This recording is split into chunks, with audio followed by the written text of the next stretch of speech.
All right, we've got all of our interior components dyed. I actually had to get Ed help me a little bit wiping this stuff. It is really hot. Now that said, I'm looking on the camera. This area in here looks kind of blotchy, but it's not. It just hasn't dried. The thing of it is, and I actually had to get out a damp sponge to help control a little bit of it because it's drying fast. The other thing, the cloths that we're using, these are clean shop towels, and you want to dampen them, wring them out, and that's just so they absorb better. But I'm going to tell you something else too, something really works pretty good, and that's just a good old handful of paper towels because they absorb so well. So when you're trying to clean it, wipe it off, they do well. But we did this section, this section, this section, this section, and this. Again, in this heat particularly, I can't even fathom trying to dye this thing. It just wouldn't work. All right, we're going to let it move these aside. We're going to go ahead and get the big panels back in. They're dry enough now, trust me.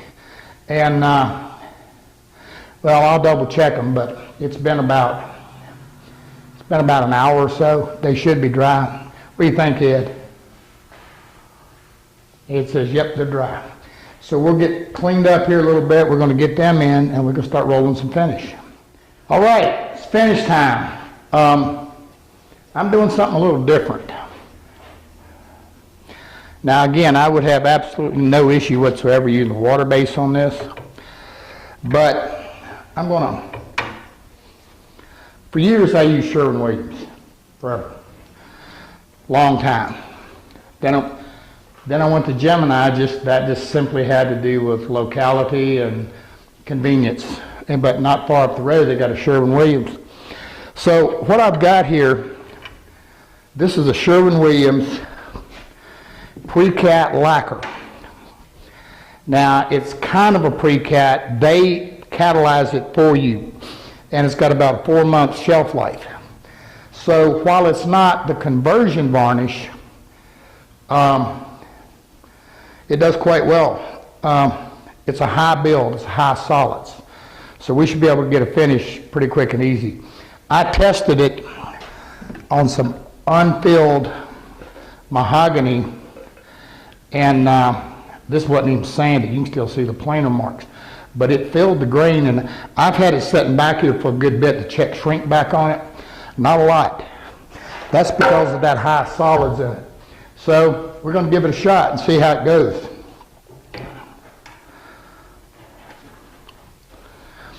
Again, this isn't something unless you've got you certainly wouldn't want to use it in your basement, and it's something you really don't want to use unless you've kind of got a dedicated place or somewhere outside or something. It can be a little potent because it is lacquer based. But I'm going to say this again. With this piece,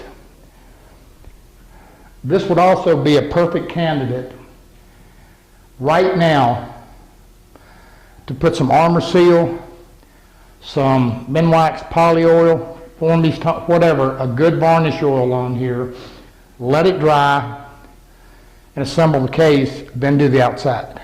Then just do the whole thing in a good oil finish. It would be just fine. But just to move it on, we're going to spray it. All right, here we go.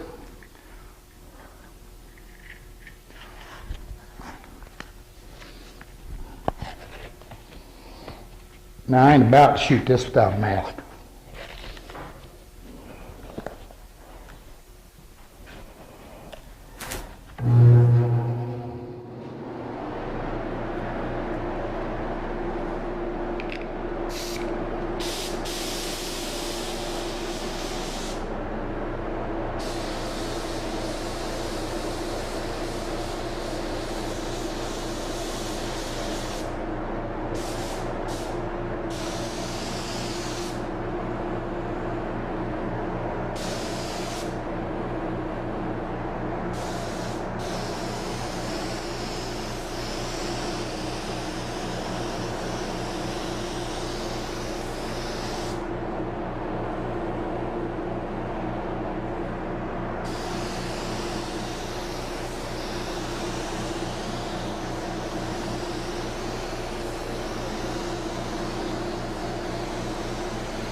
All right, real quick, there's two things. One, you can tell that's high solids. I mean, I had to open the fluid up and kind of bring the fan down to get it wet. And look over here.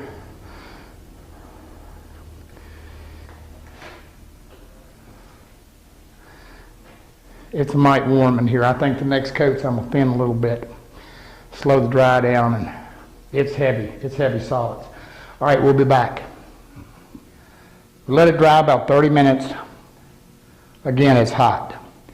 And gave it a 320 scuff sand with the Rhino Soft. Now I'm going to do what I always do. I'm going to glaze it. Now you're thinking, wait a minute, you just put a lacquer on there and used a water-based dye. Yeah, so you got to understand something about a dye. The water, the pigments in it are so fine, and the water is nothing more than a medium of transfer. The only thing I have to be careful of using the solvent base is that I let the dye, or the glaze rather, dry really well. I don't want to trap any moisture in there. Then if I do that, then it can blush on me. Blush is kind of where it'll dry and gets this white haze, and it's just simply moisture trapped in there. I don't know how well you can see on camera, but it really does go a long way to even out a color and to deepen and enrichen the color.